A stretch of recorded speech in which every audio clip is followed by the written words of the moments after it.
ওম শান্তি। 23 ডিসেম্বর 2025। আজকে আমরা শুনছি বাবার অমূল্য মহাবাক্য, আজকের মুরলী। এই বাণীতে বাবা বলেছেন, মিষ্টি বাচ্চারা, যে সংকল্প ঈশ্বরীয় সেবার্থে চলে তাকে শুদ্ধ সংকল্প বা নিঃসংকল্পই বলা হবে, ব্যর্থ নয়। তো আজকের মহান মহাবাক্যে বাবা আমাদের কর্ম এবং সংকল্পের মধ্যে যে একটা সূক্ষ্ম একটা বিষয় রয়েছে, তার উপর বাবা আমাদের দৃষ্টি আকর্ষণ করছেন, আমাদেরকে স্মৃতি দিচ্ছেন। যে সত্যযুগে আমাদের কর্ম ছিল অকর্ম, আর সেই কর্ম যখন আমরা অশুদ্ধতা নিয়ে, দেহ দৃষ্টি নিয়ে, দেহভান নিয়ে যখন আমরা দাপর যুগে শুরু করেছি, তখন সেই কর্ম হয়ে যায় বিকর্ম। তো ওই বিকর্ম আমাদের এমনটাই নিচু গতিতে নিয়ে গেছে, নিচু দৃষ্টিতে নিয়ে গেছে। তো আমরা এখন মানুষ হয়েও, অর্থাৎ চেহারাটা আমাদের মানুষের মতো, কিন্তু আমাদের চরিত্রটা একেবারে বাদর বা পশুর মতো হয়ে গেছে। তো যেমন এই সংকল্পেরও বিভিন্ন পার্ট আছে, যেমন পজিটিভ সংকল্প, নেগেটিভ সংকল্প, নেসেসারি সংকল্প আর ওয়েস্ট সংকল্প, ব্যর্থ সংকল্প। তো ওই নেসেসারি এবং পজিটিভ সংকল্পকেই তো মূল্যায়ন করা হয়, নেগেটিভ আর ওয়েস্ট থটসকে বা চিন্তাকে কোনো মূল্যায়ন করা হয় না। তো বাবাও আমাদেরকে আজকে বোঝাচ্ছেন, যখন কর্ম তোমরা করছো, যখন ঈশ্বরীয় সেবার চিন্তা করে যখন কর্ম করো বা চিন্তা করো, তো ওই চিন্তা তোমাদের নিঃসংকল্প বা শুদ্ধ সংকল্প হয়।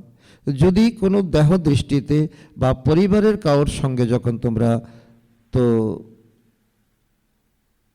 বিষয়ে বস্তু নিয়ে তোমরা ভাবো বা মোহভাব থাকে, তো ওই সংকল্প তোমাদের ব্যর্থ সংকল্প হয় এবং তোমাদের পাপ কর্ম হয়, তোমাদের তো কর্ম হয় অশুদ্ধ কর্ম, বিকর্ম। তো ওই সূক্ষ্ম যে বিষয়টাকে, যা আমাদের মন করছে, এই মনকে আরও শুধু ঘোরা আখ্যা না দিয়ে তাকে অনেক গভীরভাবে আপন করে নেওয়া, এটাই হলো রাজযোগের বিশেষ শিক্ষা। তো আজকে প্রশ্ন বাবা করছেন, বিকর্মর হাত থেকে রক্ষা পেতে কোন কর্তব্য কর্ম পালন করেও নিরাসক্ত থাকবে? কারণ বিকর্ম আমাদের দুঃখ দেয়, বিকর্ম আমাদের অনেক বড় বোঝা। তো তার থেকে রক্ষা পেতে গেলে তো কোন কর্তব্য কর্ম পালন করতেও আমাদের নিরাসক্ত থাকতে হবে। তো নিরাসক্তের অর্থ কী? তো ওই বিষয়ে বাবা আমাদেরকে আজকে উত্তর দিচ্ছেন। উত্তর: আত্মীয় পরিজনদের সেবা করতে হলে করো, তবে অলৌকিক ঈশ্বরীয় দৃষ্টি রেখে করো। তাদের সাথে এতটুকু যেন মোহের তার জোরে না থাকে। যদি কোনো বিকারী সম্বন্ধের সংকল্প মাত্র উৎপন্ন হয়, তাহলেও বিকর্ম হয়ে যায়। তাই নিরাসক্ত হয়ে কর্তব্য কর্ম পালন করো, যত বেশি সম্ভব দেহি অভিমানী থাকার পুরুষার্থ করো। তো বিষয়টাকে আমাদের অত্যন্ত মনোযোগী হয়ে ভাবতে হবে, যে আমাদের যাতে নিরাসক্ত হয়ে আমরা কর্তব্য পালন করব, তো কর্ম করব, কিন্তু মোহের তার যাতে আমাদের জোরে না যায়, তো দেহ অভিমান যাতে জোরে না যায়, আমরা যাতে দেহি অভিমানী হয়ে কর্ম করতে পারি। তো একটু পরিবর্তন, একটু বদল তো আমাদের কর্মসিদ্ধান্তকে অনেক উৎসে নিয়ে যেতে পারে। ওম শান্তি। বাচ্চারা, আজকে তোমাদেরকে সংকল্প বিকল্প নিঃসংকল্প বা কর্ম অকর্ম বিকর্মর উপর বোঝানো হয়। তো আমাদের স্কুলে বা কলেজে তো এই বিষয়ে তো আমাদের কোনো পাঠ্যপুস্তক নেই বা কোনো রকম বিষয় নিয়ে পড়ানো হয় না। তোমরা যতক্ষণ এখানে আছো ততক্ষণ অবশ্যই সংকল্প চলবে, অর্থাৎ যতক্ষণ আমাদের প্রাণ আছে, এই শরীরে আমরা আত্মা বসবাস করছি, তো আমাদের সংকল্প চলবেই। সংকল্প ধারণ না করে, সংকল্প না করে মানুষ এক মুহূর্ত থাকতে পারবে না। কারণ প্রতিদিন আমরা হাজার হাজার সংকল্প আমরা তৈরি করছি, কিন্তু আমরা কি বিচার করি যে এটা পজিটিভ কিনা, এটা নেসেসারি কিনা? কিন্তু বেশিরভাগই দেখা গেছে আমরা ব্যর্থ সংকল্প করি, আমরা ফালতু সংকল্প করি। তো এখানেও সংকল্প চলছে, শতযোগও সংকল্প চলবে এবং জ্ঞানহীন অবস্থাতেও সংকল্প চলে। অত্যন্ত ইম্পর্টেন্ট কথা বাবা বলছেন। তো জ্ঞানহীন, আমরা জ্ঞান হারিয়ে ফেলেছি, তো অচৈতন্য হয়ে গেছি, কিন্তু ওই সময় কিন্তু তো মন তার কর্ম করে চলছে, মন সংকল্প করে চলছে। কিন্তু জ্ঞান মার্গে আসার পরে সংকল্পগুলোকে সংকল্প বলা যাবে না, কারণ তোমরা পরমাত্ম সেবার নিমিত্ত হয়েছ এবং যজ্ঞের প্রয়োজনে যেসব সংকল্প চলে তো সেগুলো সংকল্প নয়, নিঃসংকল্প। কত সুন্দর রূপরেখা বাবা আমাদেরকে দিচ্ছেন, কারণ ভক্তিতে আমাদের সংকল্প চলছিল, শতযোগে আমাদের সংকল্প চলে, তো জ্ঞান মার্গেও আমাদের সংকল্প চলে। কিন্তু জ্ঞান মার্গে আমরা ঈশ্বরের সহযোগী সন্তান, আর যজ্ঞের সেবার প্রয়োজনে আমরা সংকল্প করি, তাই আমাদের সংকল্প বিফল যায় না, আমাদের সংকল্প সমর্থ সংকল্প হয়। তবে যেসব ব্যর্থ সংকল্প চলে, অর্থাৎ কলিযুগের সংসার এবং কলিযুগের আত্মীয় পরিজনদের বিষয়ে তো যেসব সংকল্প চলে সেগুলোকে বিকল্প বলা হয়। তো আমরা তো নিমেষেই আমাদের এই জীবনের মূল্যবান সময়টাকে আমরা ব্যর্থ নষ্ট করছি, কারণ আমার পুত্র, আমার কন্যা, আমার স্ত্রী, তো এই মোহভাব তৈরি করে আমার আমার আমার আমার বলে যে সংকল্প বা আশা রেখে বা যে মোহ রেখে আমরা তো সংকল্প করি, সেগুলো অবশ্যই আমাদের বিকর্ম। ঈশ্বরের ধ্যান চিন্তায় যে কর্ম, যে সংকল্প আমরা করি, সে সংকল্প অবশ্যই সুসংকল্প বা সমর্থ সংকল্প। তো সেগুলির জন্যই তো আমাদের ব্যর্থ সংকল্পের জন্যই আমাদের বিকর্ম তৈরি হয়, এবং বিকর্মের কারণেই বিকর্মের উল্টো দিকে থাকে কি, তো দুঃখ, অশান্তি। কারণ কামনা যেখানে, সেখানে দুঃখ তো থাকবেই। তবে যজ্ঞের প্রতি বা ঈশ্বরীয় সেবার প্রতি যেসব সংকল্প চলে সেগুলো হলো নিঃসংকল্প, শুদ্ধ সংকল্প। সেবার বিষয়ে যদি শুদ্ধ সংকল্প চলে সেটা চলতে পারে। তো বলছে সেবার ব্যাপারে তুমি একেবারে মানে নিজেকে ভাববিভোর করে তোলো, কী করে সেবা বৃদ্ধি করা যায়, কী করে লোকের কল্যাণ করা যায়, কী করে একটা টপিক আরও গভীরভাবে বোঝানো যায়, তো সেটা হলো শুদ্ধ সংকল্প। সেটা তুমি করতে পারো, তাতে তোমার কোনো রকম তো মানসিক অবস্থার কোনো বিপর্যস্ত অবস্থা হবে না। দেখো বাবা তো এখানে তোমাদের লালন পালন করার জন্য বসে আছেন, ব্রহ্মার শরীরে তো আছেন, মানে তো বাচ্চাদের লালন পালন করার জন্য, তো বাচ্চাদের ভুল ত্রুটি সংশোধন করার জন্য, তাই তো তার সেবা করার জন্য মাম্মা বাবার সংকল্প অবশ্যই চলে। তো সেজন্য তো এই সঙ্গম যুগে তো বাবার পরিচয়, বাবাকে প্রত্যক্ষ করা, তো যেমন ব্রহ্মা বাবা মাম্মা চিন্তা করে গেছেন, তো তাদের উত্তরসূরি হয়ে তো আমাদেরও এখন আমাদের সেই সংকল্প চলে কিভাবে বাবাকে আমরা প্রত্যক্ষ করব। কিন্তু এই সংকল্পগুলোকে সংকল্প বলা যাবে না, কারণ এর দ্বারা কোনো বিকর্ম হয় না। কিন্তু যদি কোনো বিকারী সম্বন্ধের প্রতি কোনো সংকল্প চলে তাহলে অবশ্যই বিকর্ম তৈরি হয়। বাচ্চারা তোমাদেরকে বাবা বলেছেন আত্মীয় পরিজনদের সেবা করতে হলে করো, কিন্তু অলৌকিক ঈশ্বরীয় দৃষ্টি রেখে করো। সেবা করা তো পিতামাতার সেবা সন্তান অবশ্যই করবে, মাতা পিতা সন্তানের প্রতি স্নেহ অবশ্যই রাখবে, কিন্তু অলৌকিক ঈশ্বরীয় দৃষ্টি রেখে করো। তো এখনও বর্তমান সময়েও কোনো পুরানো কোনো ঠাকুরমা বা কোনো দিদাকে যদি আমরা প্রশ্ন করি, তো আপনার সন্তান কতজন, তারা উত্তরে কি বলে, আমার নয়, ঈশ্বরের।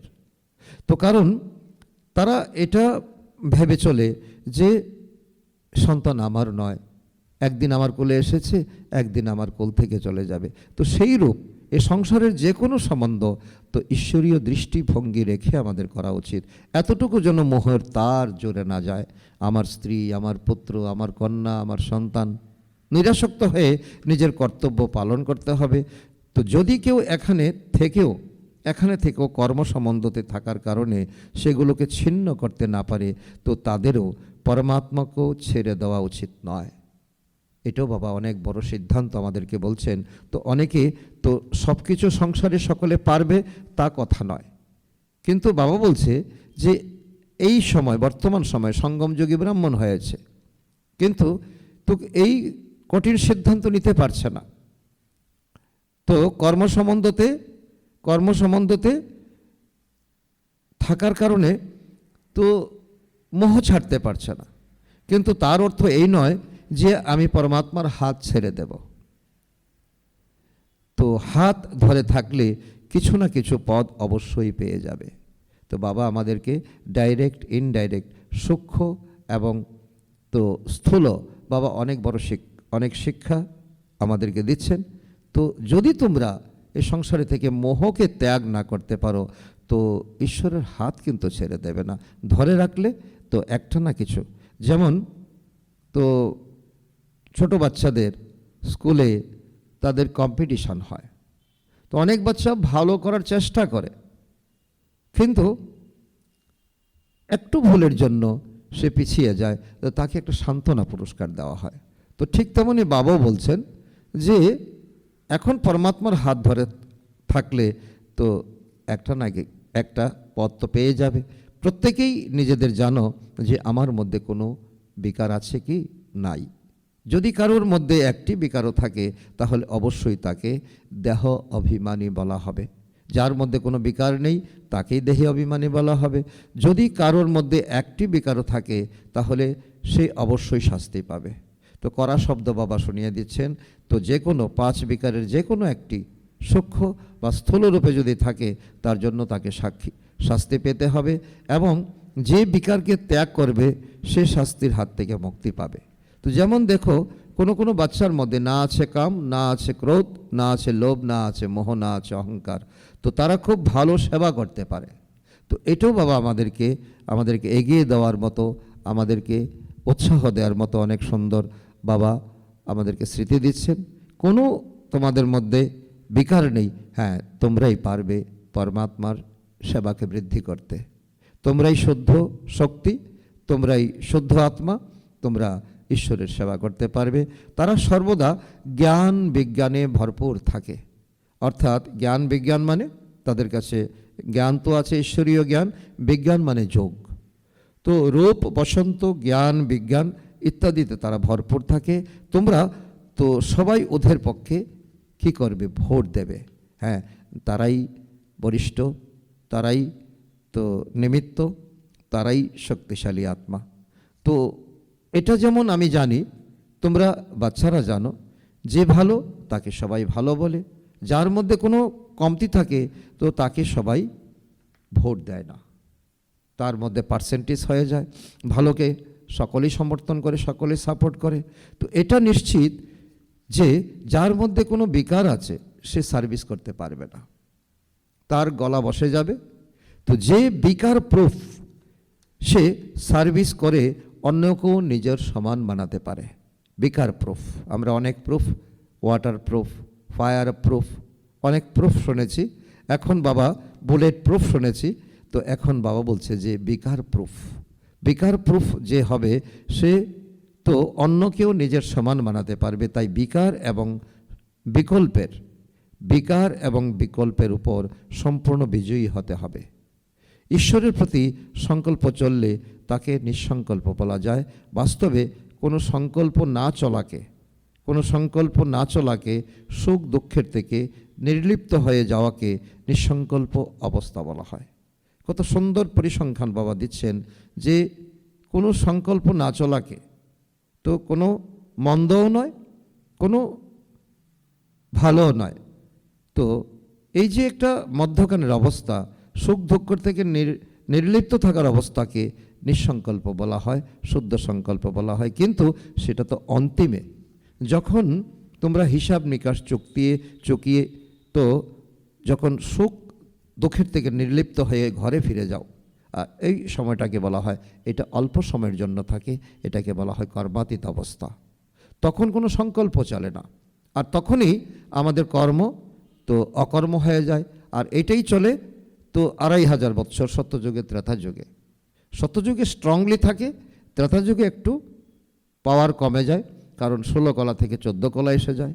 তখন কর্ম অকর্মের ঊর্ধ্বে কর্মহীন অবস্থায় তোমরা থাকো। তো এই যে অবস্থা, কর্ম অকর্মের ঊর্ধ্বে কর্মহীন অবস্থায় থাকো, তো এখানে তোমাদের সংকল্প অবশ্যই চলবে, কারণ তোমরা সমগ্র দুনিয়াকে শুদ্ধ করার নিমিত্ত হয়েছ।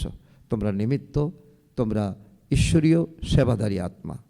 তাই এর জন্য তোমাদের মধ্যে অবশ্যই শুদ্ধ সংকল্প চলবে। শতযুগও শুদ্ধ সংকল্প চলার জন্য সংকল্পকে সংকল্প বলা হয় না, সংকল্প বলা হয় না। কর্ম করলেও কর্মের বন্ধন তৈরি হয় না, কখন? সত্যযুগে। তো বাবা বুঝাচ্ছেন, কর্ম অকর্ম এবং বিকর্মের এই পরিমাণ তো পরমাত্মার পক্ষেই বোঝানো সম্ভব। কোনো দেহদারি তো কর্ম অকর্ম বিকর্মকে তো না নিজে বুঝে, না গভীরতাকে অনুভব করে, না অন্যকে বোঝাতে পারে। তো এইটার ব্যাখ্যাকারী হলেনই একজন পিতা পরমাত্মা। তিনি বিকর্ম থেকে মুক্ত করেন। তিনি যখন সঙ্গম যুগে তো আত্মাদেরকে পড়াচ্ছেন, এই সময় এটাই আমাদের অনেক বড় শিক্ষা।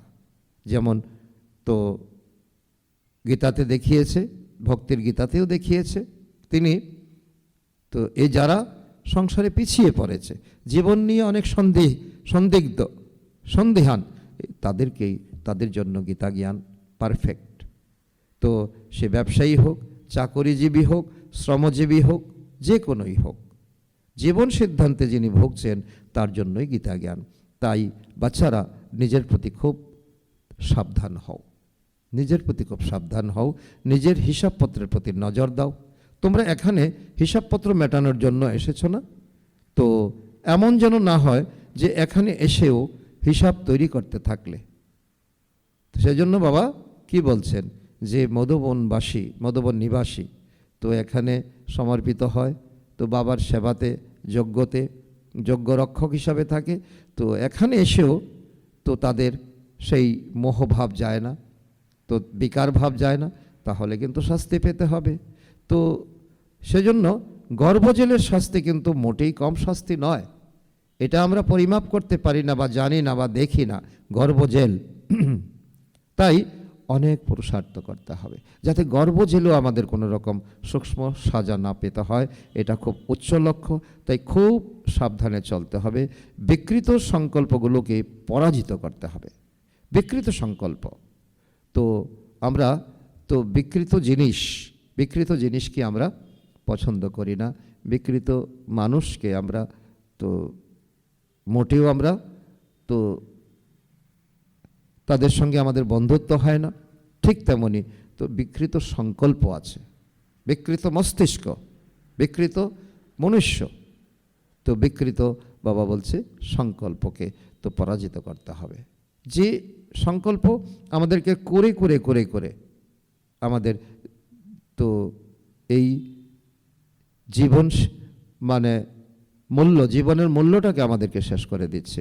এখন পর্যন্ত তোমরা কতদূর বিকল্পের উপর জয়ী হয়েছ এবং কতটা নিঃসংকল্প, অর্থাৎ সুখ দুঃখের থেকে তো নির্লিপ্ত অবস্থায় থাকো, সেটা তোমরা নিজেরাই জানো।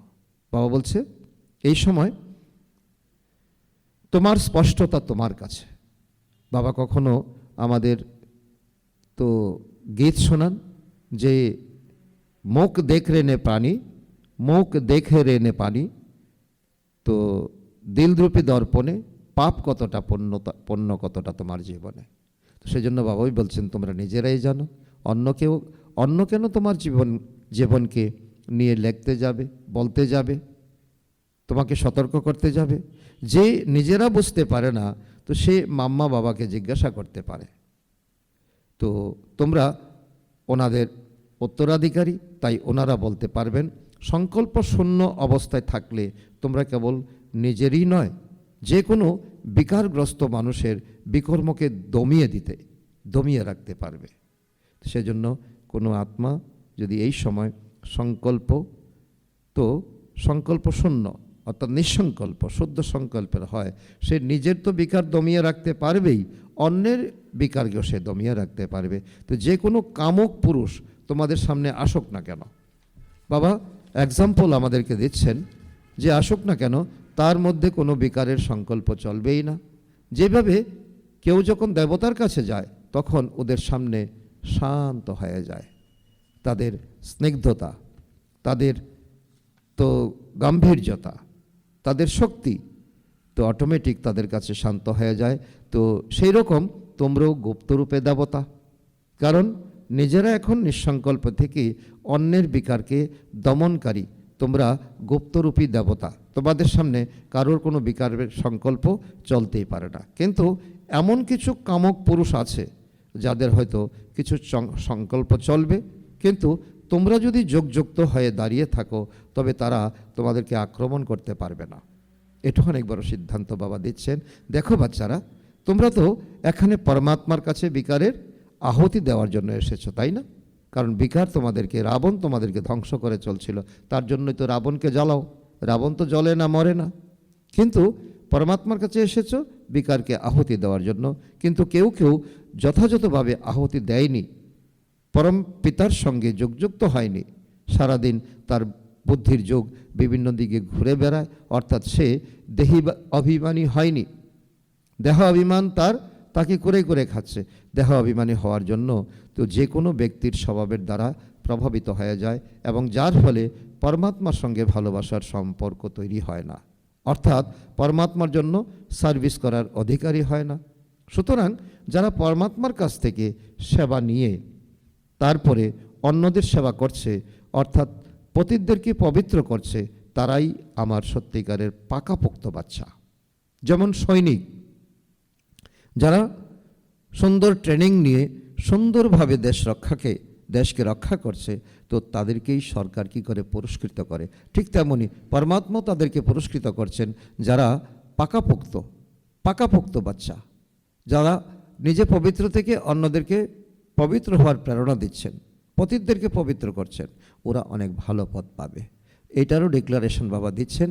এখন স্বয়ং পরমাত্মা এসে তোমাদের বাবা হয়েছেন। তোমরা আগে তো অনাথ ছিলে, এখন পরমাত্মা এসে তোমাদেরকে অনাথদেরকে সনাথ করেছেন। সাধারণ রূপধারী ওই বাবাকে চিনতে না পেরে তো কোনো রকমের সংকল্প তৈরি হওয়ার অর্থ তো নিজেকে বিনাশ করা।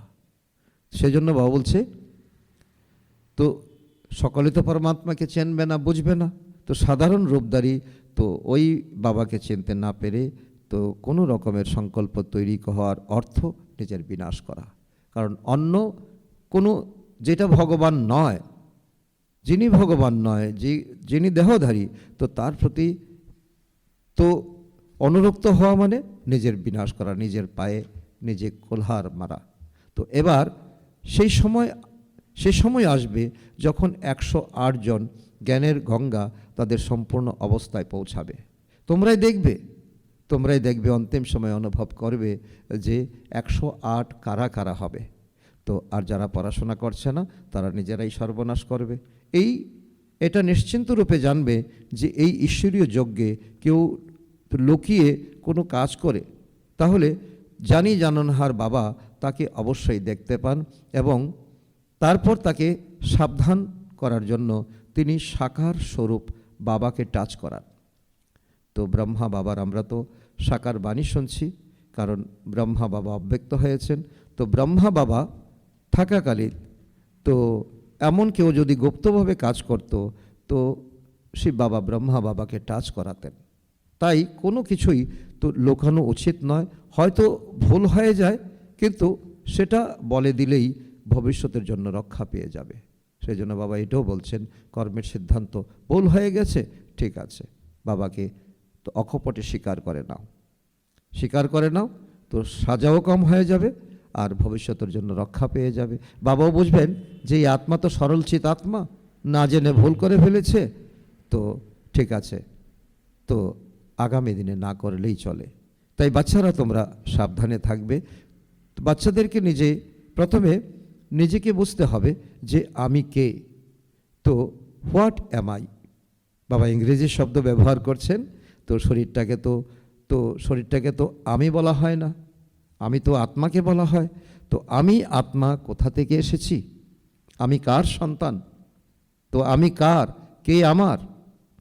আত্মা যখন বুঝতে পারে যে আমি আত্মা আসলে পরমপিতা পরমাত্মারই সন্তান, তো পরমাত্মার তো বায়োগ্রাফি এত সুন্দর, যিনি ভগবানের সন্তান আমি, আর আমার মধ্যে এই কুচিন্তা, তো বিকল্প সংকল্প, তখনই নিজের বাবার স্মরণ করার ফলে আনন্দ হবে।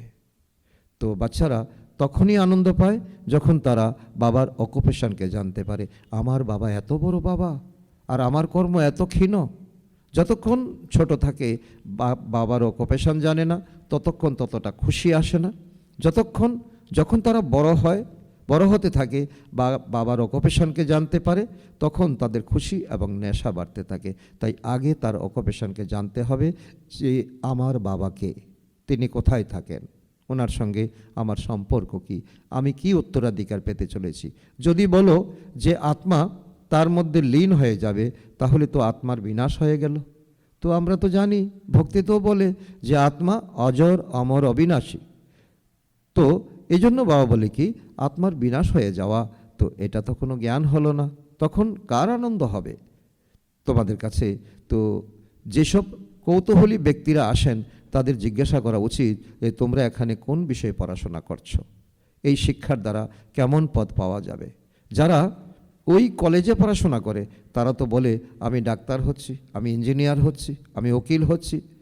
তো তাদের কথা সকলেই বিশ্বাস করে যে এরা সত্যি সত্যি এরকম পড়াশোনা করছে, কারণ এটা দেখা যায়, চাক্ষুষ করা যায়। কিন্তু এখানে স্টুডেন্টরা বলছে যে এ হলো নরকের দুনিয়া, যাকে নরক, হ্যাভেন, তো হেল বলা হয়, ডেভিল ওয়ার্ল্ড বলা হয়। তো এর বিপরীতে রয়েছে হ্যাভেন বা ডিটি ওয়ার্ল্ড, যাকে স্বর্গ বলা হয়। তো আমরা এখন স্টুডেন্টরা ঈশ্বরীয় পড়াশোনা করে আমাদের মনন চিন্তন এবং প্রকাশ সকলের সামনে এটাই থাকবে যে আমরা নর থেকে নারায়ণ হব। তার সাথে সাথে আমাদের আচার আচরণ অনেক পরিবর্তিত হওয়া উচিত। এটা তো সবাই জানে এবং বুঝতে পারে যে এই দুনিয়াটা ওই রকম স্বর্গ নয়। তো এটা তো নরক বা পাপের দুনিয়া, পাপ আত্মাদের দুনিয়া। সেই জন্যই তাকে আহ্বান করে আত্মাদেরকে পুণ্যের দুনিয়ায় নিয়ে যাও। এখানে যেসব বাচ্চারা পড়াশোনা করছে তারা জানে আমাদেরকে বাবা ওই পুণ্যের দুনিয়াতে নিয়ে যাচ্ছেন। কত খুশি আমাদের যে আমরা কোথায় যাচ্ছি। তাই যেসব নতুন স্টুডেন্টরা আসে তাদের বাচ্চাদেরকে জিজ্ঞাসা করা উচিত এবং বাচ্চাদের কাছে পড়াশোনা করা উচিত। ওরা তাদের টিচারদের বা বাবার অকুপেশন বলতে পারে। বাবা তো এখানে বসে নিজের প্রশংসা করবেন না, তো সন শোজ ফাদার। এখন বাচ্চারাই তো বাবাকে শো করবে, টিচার কি নিজেই নিজের গুণগান করবে যে আমি ভগবান, আমি এসেছি তোমাদেরকে উদ্ধার করার জন্য, তোমরা নিজেকে আত্মা মনে করো না। বাচ্চারা বুঝবে, বাচ্চারা অনুভব করবে। তো সেটা তো স্টুডেন্টরা বলবে যে ইনি এইরকম টিচার, ইনি নর থেকে নারায়ণ বানান। তাই বলা হয় স্টুডেন্ট শোজ টিচার। বাচ্চারা তোমাদের তো তোমরা তো এত কোর্স পড়াশোনা করেছো, তোমাদের কাজ হলো নতুনদেরকে বোঝানো। কিন্তু দুনিয়ায় টিচার যাদের BA MA পড়ায়, তো তাদের কখনো নতুন স্টুডেন্টদেরকে তো ABCD শেখায় না, কারণ তারা ছোটোবেলায় শিখে এসেছে। তো তবে কোনো স্টুডেন্ট যদি খুব বুদ্ধিমান হয় এবং তারা অন্যকে পড়ায়, তো এক্ষেত্রে তো গুরু মার স্বীকৃতি আছে। ইনি হলেন ডিটি ধর্মের প্রথম মা, যাকে জগদম্বা বিশ্বমাতা বলা হয়। তো মাতাদের অনেক গুণগান আছে। তো বাঙালিরা কালী, দুর্গা, সরস্বতী এবং লক্ষ্মী, তো 4 জন দেবীর প্রচুর পূজা করে। কিন্তু এই 4 জন দেবীর অকুপেশন তো জানতে হবে। যেমন লক্ষ্মী হলেন সম্পদের দেবী, তিনি এখানে রাজত্ব করতেন। তবে কালী দুর্গা ইত্যাদির নাম তো ওনাকেই দেওয়া হয়েছে। যিনিই কালী দুর্গা, তো ইনিই তো লক্ষ্মী। যদি চারজন মাতা থাকেন তাহলে তো চারজন পতিও থাকতে হবে। লক্ষ্মীর পতি হিসাবে তো নারায়ণকে ইঙ্গিত করা হয়েছে, নারায়ণ সুপ্রসিদ্ধ। কিন্তু কালীর পতিকে শঙ্কর। কিন্তু শঙ্করকে তো পার্বতীর পতি বলা হয়। পার্বতী আর কালী তো এক নয়। তো অনেকেই আছে যারা কালীর পূজা করে, মায়ের আরাধনা করে, কিন্তু পিতার ব্যাপারে কিছুই জানে না। তো কালী হয় একজন, তো কালীর হয় একজন পতি থাকবে, নয়তো একজন পিতা থাকবে। কিন্তু এসব বিষয়ে কেউ কিছুই জানে না। যার যেটা মনে আসছে তো সেইভাবে ব্যাখ্যা করছে, সেইভাবে চিত্র বানাচ্ছে। তোমাদের বোঝাতে হবে তো দুনিয়াটা আসলে একটাই। তো এটাই একটা সময় দুঃখের দুনিয়া বা দুজক হয়ে যায় এই দুনিয়াটা। আর যখন দুজক হয়ে যায় তখন মানুষ তো এই মূর্তি, এই দেবী, এই দেব তো পূজা করতে থাকে এবং তাদের ধারণা তো এই দেবী, এই দেব আমাদের দুঃখর থেকে মোচন করবে। এটাই তারপরে সত্যযুগের বেহেশত বা স্বর্গ হয়ে যায়। এই দুনিয়াটাই পরিবর্তন হয়ে যায়। লক্ষ্মী নারায়ণ এই দুনিয়াতে সত্যযুগে রাজত্ব করত। এছাড়া কোনো সূক্ষ্মভাবে কোনো বৈকুণ্ঠ নেই। এই দুনিয়াটাই বৈকুণ্ঠ, এই দুনিয়াটাই নরক। তো যেখানে সূক্ষ্ম শরীরে লক্ষ্মী নারায়ণ আছে, তো তাদের যখন ছবি এখানেই আছে, সুতরাং তারা নিশ্চয়ই এখানেই রাজত্ব করত। তো এটাই তো প্রমাণিত হয়। তো সকল খেলা এই সাকার জগতেই হয়। এই সাকার জগতেরই হিস্ট্রি জিওগ্রাফি রয়েছে, সূক্ষ্মবতনের কোনো হিস্ট্রি জিওগ্রাফি হয় না। কিন্তু সব কিছু বাদ দিয়ে কোনো কৌতূহলী ব্যক্তিকে সবার আগে বাবার পরিচয় জানাতে হবে, তারপর বাদশাহীর সম্বন্ধে বোঝাতে হবে। বাবা মানে ভগবান, তিনি সুপ্রিম সোল। এটা যতক্ষণ না বুঝতে পারছো ততক্ষণ পরমপিতা পরমাত্মার তো জন্য ততটা ভালোবাসা এবং খুশি আসবে না। কারণ আগে বাবাকে জানলেই তার অকুপেশন জানতে পারবে এবং তখনই খুশি আসবে। এই প্রাথমিক বিষয়টা বুঝতে পারলেই খুশি হবে। গড তো এবার হ্যাপি, আনন্দস্বরূপ। তিনি কে? আমাদের পিতা। তিনি কে? আমাদের শিক্ষক। তিনি আমাদের সদ্গুরু। আমরা তার সন্তান। তাই আমাদের মধ্যেও কেন ওই রকম খুশি আসবে না? ওই রকম অপার খুশি কেন আসে না? আমি ভগবানের সন্তান, তো সদা সুখী মাস্টার ভগবান। ভগবান তার সন্তান, মাস্টার ভগবান। কিন্তু এইরকম খুশি না থাকলে বোঝা যায় যে নিজেকে বাচ্চা বলে বুঝতে পারেনি। আমি ভগবানের সন্তান, আমি বাচ্চা। তো এই ভাব আমাদের মধ্যে যতক্ষণ না জাগৃত হচ্ছে ততক্ষণ ওই খুশি আমাদের মধ্যে আসতে পারে না। ভগবান এবার হ্যাপি হলেও তো আমি হ্যাপি নেই। কত সূক্ষ্ম কথা না? ভগবান এবার হ্যাপি, কিন্তু আমার মধ্যেই হ্যাপি নাই, আমি খুশি নই। কারণ তো নিজের বাবাকে আমি চিনি না। বিষয়টা খুব সহজ। তো অনেকে আছে তো যাদের কাছে এই জ্ঞান ধারণ করার থেকেও শান্তি ভালো লাগে। কারণ অনেকেই তো এই জ্ঞানকে বুঝতে পারবে না, তো এত সময়ও তাদের কাছে নেই। বলে ভালো ভালো, কিন্তু যখন বলা হয় তো আপনিও রাজযোগ শিখুন, বলছে আমার তো সময় নেই। কেবল বাবাকে জেনে নিয়ে তো সাইলেন্সে থাকলেও কল্যাণ। বাবাকে কিছু না কিছু জানলো, তারপর সাইলেন্সে থাকার অভ্যাস করলো, প্র্যাকটিস করলো, তাতেও কিন্তু কল্যাণ। যেমন সন্ন্যাসীরা পাহাড় গুহায় বসে পরমাত্মাকে স্মরণ করে, তো সেরকম পরমপিতা পরমাত্মাকে ওই সুপ্রিম লাইটের স্মরণ করলেও কল্যাণ হবে। তাকে তো স্মরণ করে সন্ন্যাসীরা নির্বিকার হতে পারে, কিন্তু ঘরে বসে স্মরণ করতে পারে না। ঘরে থাকলে সন্তানদের প্রতি মোহ তৈরি হয়, তাই তারা সন্ন্যাস নিয়ে জঙ্গলে চলে যায়। পবিত্র হয়ে গেলেই অবশ্যই সুখের অনুভব হয়। তার জন্য তাদের সন্ন্যাসীদের আগে কি লাগানো হয়? তো তাদের নামের শেষে তো আনন্দ, বিশ্বানন্দ, তো অভয়ানন্দ, তো এমন আনন্দ, বিবেকানন্দ, তো এমন এমন আনন্দ স্বরূপ লাগানো হয়, কারণ তারা সুখের অনুভূতি করেন। সন্ন্যাসীরা সর্বোত্তম। এই আদিদেবও সন্ন্যাসী হয়েছেন, কারণ আদিদেব ব্রহ্মা বাবা তিনিও সন্ন্যাসী হয়েছেন। কিন্তু ওনার সন্ন্যাস অন্যরকম। ওনার সন্ন্যাস তো ব্যাহদের সন্ন্যাস। সামনেই ওনার মন্দির রয়েছে, তো যেখানে ইনি তপস্যারত আছেন। তো গীতাতে বলা হয়েছে তো সকল দৈহিক সন্ন্যাস থেকে, দৈহিক ধর্ম থেকে সন্ন্যাস নাও। তো ভক্তিতেও আদিদেবের মন্দির আছে, আর এটা হলো বাস্তবে ব্রহ্মার প্রতীক। তো ব্রহ্মা ব্যাহদের সন্ন্যাস গ্রহণ করেছিলেন ঘরে থেকেও, এবং এই যজ্ঞতে থেকেও সকল সন্তানরা ওনার মধ্যে ছিলেন। তো ওরা সন্ন্যাস নেওয়ার পরে মাহাত্ম্য হয়ে যায়। তো গৃহস্থকে মাহাত্ম্য বলার রীতি নেই।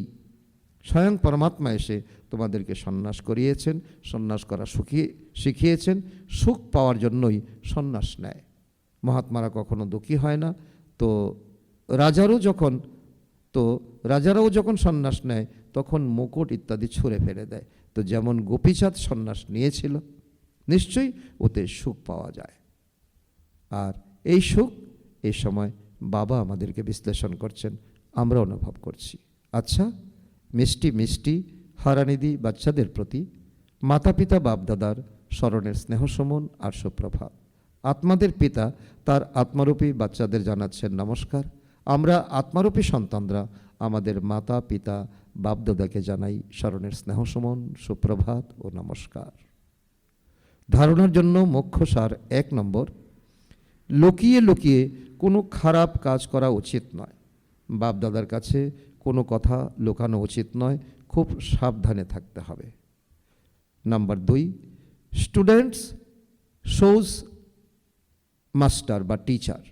যা কিছু পড়েছ তো সেটা অন্যকেও পড়াতে হবে। আবার হ্যাপি ভগবানের সন্তান, এটা স্মরণে রেখে অপরিসীম খুশিতে থাকতে হবে। আজকের বরদান, বিকাররূপী সাপগুলিকে শয্যা বানিয়ে বিষ্ণুর সমান সদা বিজয়ী নিশ্চিন্ত ভব। তার অর্থ হলো বিষ্ণুর যে শেষ শয্যা দেখায়, তো সেটা হলো তোমাদের অর্থাৎ বিজয়ী বাচ্চাদের সহযোগী জীবনের স্মরণিক।